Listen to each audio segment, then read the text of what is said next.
ወንጌል ባናቱ ይተከል። የምን ወንጌል ነው የምታወራው? ክብር ይበልጣል። ወንጌል ይላሉ እንዴ? ወንጌል አይደል እንዴ? ስለያዝኩኝ ማንም እየመጣ የሚጨፍርብኝ ቀቅላችሁ ብሉት። ወንጌል ምን አባቱ ያደርግልኛል? በክብር ያልደራደር። ሰላም እንደምን አላችሁ? ክቡራትና ክቡራን መርማሪው ሚዲያ ተከታታዮች እንደምን ቆይታችኋል? በያላችሁበት ሰዓት አቆጣጠር በያላችሁበት ሀገር ሰላማችሁ ይብዛ እንላለን። እንግዲህ በየቀኑ የሚከሰቱ አዳዲስ ነገሮችን ወደ እናንተ የምናደርስበት ፕሮግራማችን አሁን ጀምሯል። አብራችሁን ቆዩ። አብራችሁን ስትቆዩ ቻናላችንን ላይክ፣ ሼር እና ሰብስክራይብ አድርጉ። ቋሚ ወዳጅ ቤተሰብ እንሁን። በተደጋጋሚ በየሶሻል ሚዲያው በዋና ዋና ቻናሎች የሚቀርቡ አገራዊና ማህበራዊ ጉዳዮችን ወደ እናንተ በማድረስ ነው የምንታወቀው። ዛሬም እንግዲህ አዲስ ጉዳይ መጥቷል። በዮኒ ማኛ ጉዳይ እናወራለን። ዮኒ ማኛ አብዛኞቻችሁ በቲክቶክ ታውቁታላችሁ። በመጀመሪያ ዩቲዩበር ነበረ። ከዛ በኋላ ራሱን ወደ ቲክቶክ ቀይሮ ቲክቶከር ሆኖ መጥቶ ነበረ። እንግዲህ የተለያዩ አነጋጋሪ አጀንዳዎችን በማውራት የሚታወቀው ዮኒ ማኛ ዛሬም ሌላ እንደ አነጋጋሪ ነገር ይዞ መጥቷል። ምንድነው ካላችሁ የሃይማኖት ቅየራ አድርጓል። ዮኒ ማኛ ከዚህ በፊት ሙስሊም ሆኖ ያውቃል። ከዛ ኦርቶዶክስ ሆኖ ያውቃል። ከዛ በኋላ ጴንጤ ሆኖ ቆየ። አሁን ደግሞ ወደ ኦርቶዶክስ ለመመለስ መወሰኑን ተናግሯል። ይሄ ሰውዬ በእርግጥ ጤነኛ ነው ወይ የሚሉ ብዙ ሰዎች ተነስተውበታል። ዮኒ ማኛ እንደምታውቁት እንግዲህ ብዙ ሐሳቡን በመቀያየር የሚታማ አይነት ሰው አይደለም።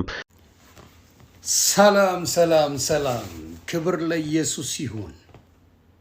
በነገራችን ላይ ትላንት ያልኩት ነገር እየተራገበ ነው።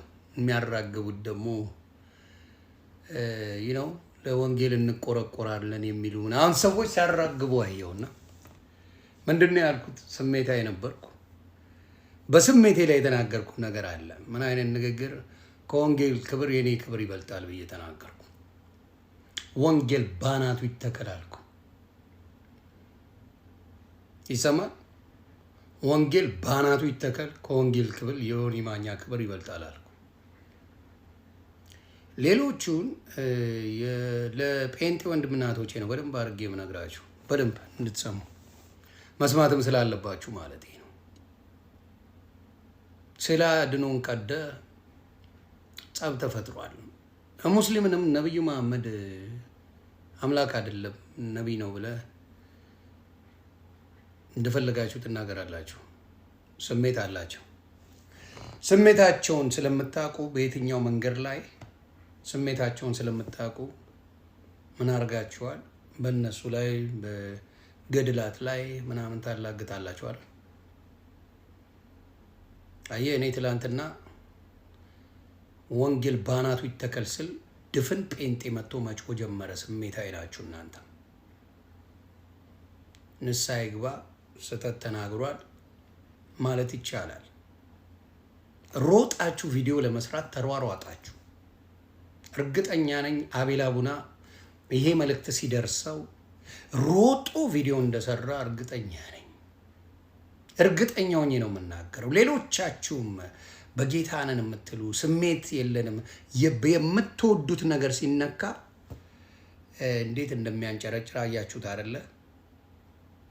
አይደለ? ኦርቶዶክስ ስሜት የለውም፣ ሙስሊም ስሜት የለውም።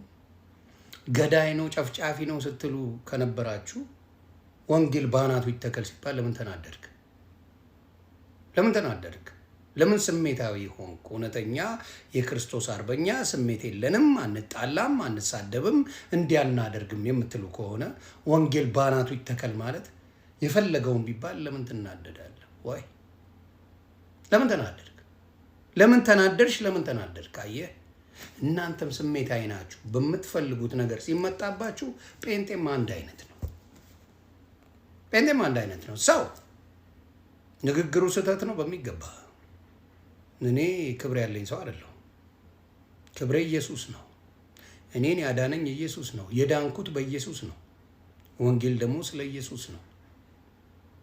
ተግባባን? ጠንቅቄ ማቅ ሰው ነኝ። ግን I know how to play the game። ስሜቱን የማንን ምን እንደሚሆን ጠንቅቄ ማቅ። ማንም በኢትዮጵያ ምድር ዳግመኛ ሊፈጠርባት የማይችል ሰው ቢኖር ዮኒ ማኛ ነው። ማንን የሙስሊሙን ስሜት አውቀዋለሁ፣ ነብዩ መሐመድ እንካበት። የኦርቶዶክስን ስሜት አውቀዋለሁ፣ ማርያም እንካበት። የጴንጤን ስሜት አውቀዋለሁ፣ ወንጌል እንካበት። ስሜታዊ ናችሁ። ከስሜት እንድትወጡ ነው የምናገረው። ንስሐ የምገባው ለጌታ ለኢየሱስ ለጌታ እንጂ ለሰው አይደለም። በጴንጤ ትምህርት መጽሐፍ ቅዱስ ላይ ስትማሩ 70 ጊዜ ወንድም ቢያጠፋ 70 ጊዜ ይቅር በለው ነው የሚለው። አንተን ደግሞ አልበደልኩ አደደ። ስለዚህ በዚህ ነገር ላይ እንዴት ልትናደዱ ቻላችሁ ነው? ፈርስት ኦፍ ኦል ምን አናደደ? ዋይ ዩ ጌት ማድ? እውነተኛ ክርስትና ካላችሁ ለምን ተናደዳችሁ? የሆነ ወንድሜ በተለይ ቤካ እግዚአብሔር ያክብርህ፣ እግዚአብሔር ይውደድህ። አንተ ትለያለህ። እኔ ቤካ የሚባለውን ልጅ የምወደው በምክንያት ወንጌል የገባው ካልከኝ ቤካ ክርስቲያን ነው። ቅዱሴ ዜዶ ክርስቲያን ናችሁ ከልባችሁ። ይሁንዬ እንደዚህ የሚባል ነገር አየው። ስጋ ድክሞት ነው፣ ስድቡ በስቶበት ነው እንዴ። እኔ የምልህ ቄስ ቆለጦ ተብሎ ስም የተሰጠው ታውቃላችሁ? ቄስ ቆለጦ፣ ዲያቆን ቆለጦ ተብሎ ስም የተሰጠው ታውቃላችሁ? ኡስታዝ ቆለጦ የሚል ስም ሰጣችሁ ታውቃላችሁ? እንዲሁም ሼክ ቆለጦ የሚባል ታውቃላችሁ? የኦርቶዶክስ ልጆች ስም የሰጡኝ እኮ ቤታዮ የምትባል በሰርጀሪ ያበደች ፓስተር ቆለጦ ብሎ ኦርቶዶክስ ልጆች ፓስተር ቆለጦ። እኔ ወንጌላዊ እኔ ፓስተር ነኝ ብዬ አልተናገርኩም። ኦርቶዶክስ የምትፈቅደው ስድብን ያንን ነው እኮ ፓስተር ቆለጦ ብሎ ፓስተርን አናንቆ እንደ ቄስ ሳይታይ እንደ ኡስታዝ እንደ ሼክ ሳይታይ እንደ ዲያቆን ሳይታይ ፓስተርን ቆለጥ ብሎ መናገር በኦርቶዶክስ ይቻላል። ማንም ማቀርሸት ይችላል። ጴንጤ ላይ ማንም መጸዳዳት ይችላል። ጴንጤ ጉልበት ያለው ጴንጤ ላይ ብቻ ነው። የጴንጤ ጉልበት ጴንጤ ላይ ብቻ ነው። ሌላው ላይ ጉልበት የለው። ተግባባን? ዮኒ ማኛ 8 ወር ሙሉ ሲሰደብ 8 ወር ሙሉ ፓስተር ቆለጦ ሲባል እንኳን ኧረ እንደዚህ አይባልም ለምን አላችሁ ብሎ አልጠየቅም። there's nobody asking።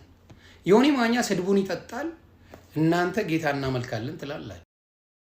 የፖለቲካ አቋሙ እንደምታዩት ሲገለባብጥ ቆይቶ ነበር። ከዛ በኋላ መንግስትን ይቅርታ ብሎ ኢትዮጵያ ገባ። ኢትዮጵያ ከገባ በኋላ ደግሞ ብዙ ተቃዋሚዎች ሲበረቱበት እንደገና ተመልሶ የመንግስት ተቃዋሚ ሆነ። ዮኒ ማኛ አብዛኞቻችሁ ታውቁታላችሁ፣ ሳንቲም ቤዝድ አኗኗር የሚኖር ነው ብለው ያሙታል።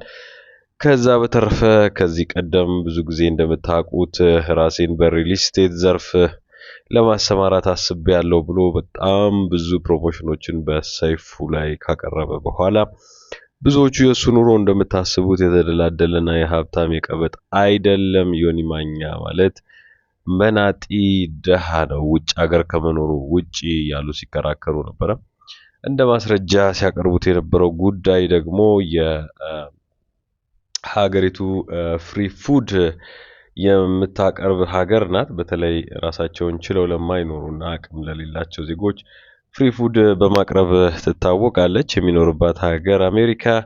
ከዛ በኋላ እሱ እንግዲህ ላይቭ እያስተላለፈ ባለበት ሰዓት ፍሪ ፉድ የምታቀርበዋ ሰራተኛ ገብታ ለዮኒ ማኛ ፍሪ ፉድ ስታቀርብ ታየች። እንግዲህ ይህ ሰው በኢትዮጵያ መጥቶ በሪል ስቴት ዘርፍ የሚሰማራው ባለሀብቱ ዮኒ ማኛ ነው የተባለ ብዙ ተወራ። ከዛ በኋላ እንግዲህ እንደምታውቁት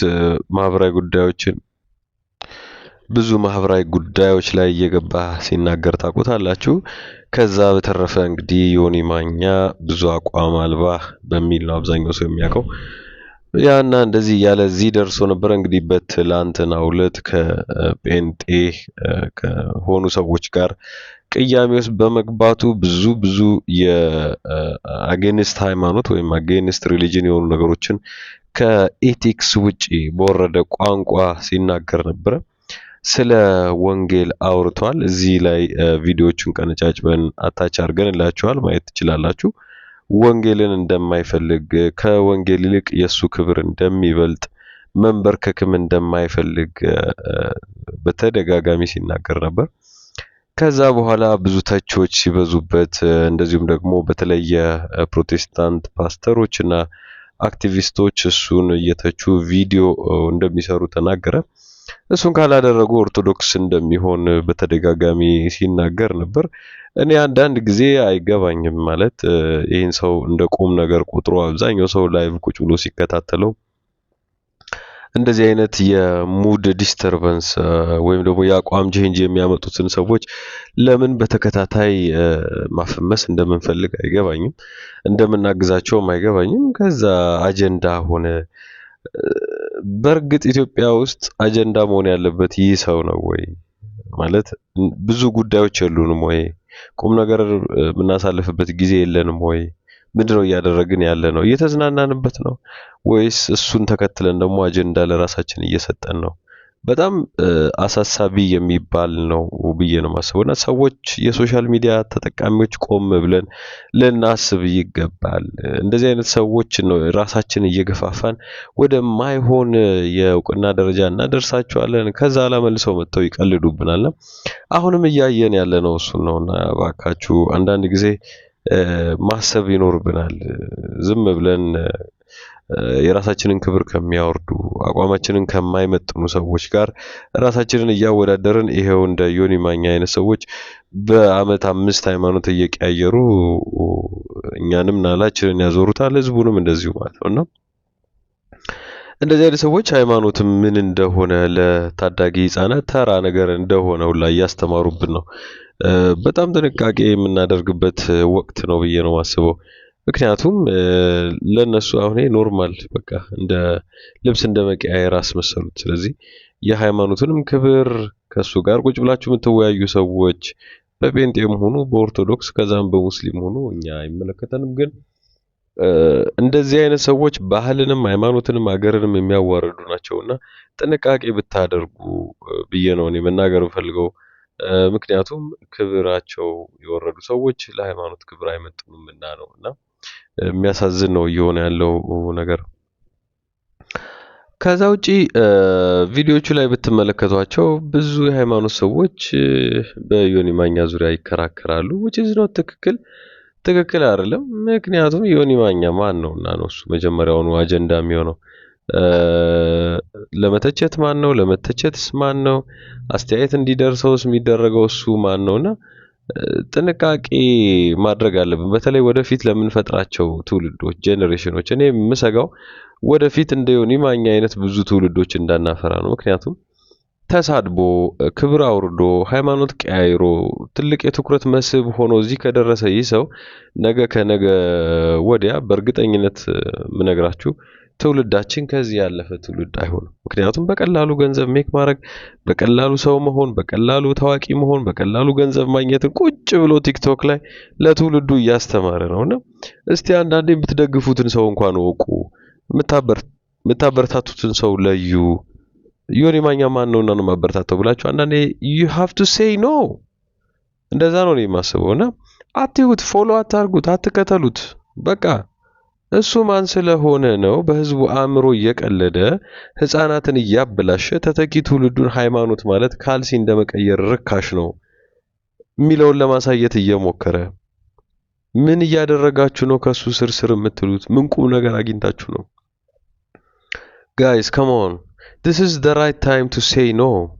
you have to say no ማለት አለብን። በቃ ትውልዳችን እያለቀ ነው፣ እየሞተ ነው። ምንድነው እያደረጋችሁ ያላችሁትና ቆም ብላችሁ አስቡ። በተለይ ብዙ በውጭ ሀገር የምትኖሩ ሰዎች ትኩረት አድርጋችሁ ልትሰሩበት ይገባል ብዬ ነው ማስበውና እኔ አንዳንድ ጊዜ እሰቃለሁ። በኦርቶዶክስም በጴንጤም በኩል ያላችሁ ሰዎች በዮኒ ማኛ ንግግሮች ስትናደዱ እና ቁም ነገር አድርጋችሁት ልክ ቪዲዮ ስትቀርጹ በጣም ነው መስቀውና አንዳንድ ጊዜ ማገዝ ላለባችሁ አግዙ፣ መስራት ላለባችሁ ስሩ። ከዛ ውጪ ጊዜያችሁን በሚረባ ነገር አሳልፉ ለማለት ነው የምወደው። እንግዲህ የመርማሪው ሚዲያ አስተያየት ነው። እናንተ የምትሉትን ቪዲዮዎቹን አይታችሁ ሀሳባችሁን ስጡ። ሰናይ ጊዜ ይሁንላችሁ። ቻናላችን ላይክ፣ ሼር፣ ሰብስክራይብ አድርጉ። በሌሎች ቪዲዮዎች ተመልሰን እንመጣለን። ይመቻችሁ። ባይ ባይ።